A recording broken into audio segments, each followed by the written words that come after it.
ప్రతిదానికి లోకేష్, దాని తర్వాత చంద్రబాబు నాయుడు గారు, వీళ్ళ పేర్లు తీసుకోవటం, ట్యాగ్ లైన్లు పెట్టడం, వీడియోలు వదలటం.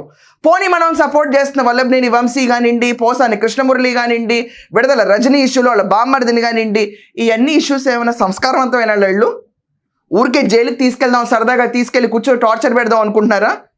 వీళ్ళందరూ అంత శుద్ధపూసలా? సొసైటీలో వీళ్ళకి అంత రెప్యుటేషన్ ఉందా? ప్రజలకు అంత ఆదరణ ఉందా? ప్రజల దగ్గర నుంచి ఆదరణ ఉండుంటే కనుక అసలు మీరెందుకు ఓడిపోయేవాళ్ళు? అది చెప్పండి ముందు. పక్కన దాకా ఎందుకు మీరెందుకు ఓడిపోయేవాళ్ళు? వేవ్ అనేది మొత్తం తుడిచిపెట్టుకెళ్తుందని తెలుసు కదా. 151 వచ్చినప్పుడు అబ్బా మాకు ఇంత గణాంకాలు వస్తాయి. దేనికి వచ్చినాయి?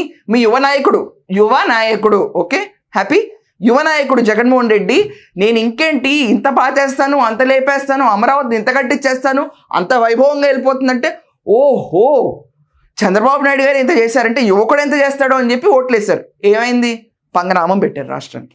ఈరోజు పేపర్లు ఏమంటున్నాయి?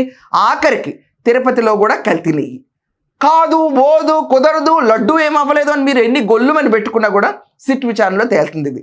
ఇదంతా కాకుండా అంబేద్కర్ మీకు తెలుసా ఈరోజు న్యూస్ పేపర్లు ఇంకేం ఘోషిస్తున్నాయో మీ జగన్మోహన్ రెడ్డి గారి గురించి?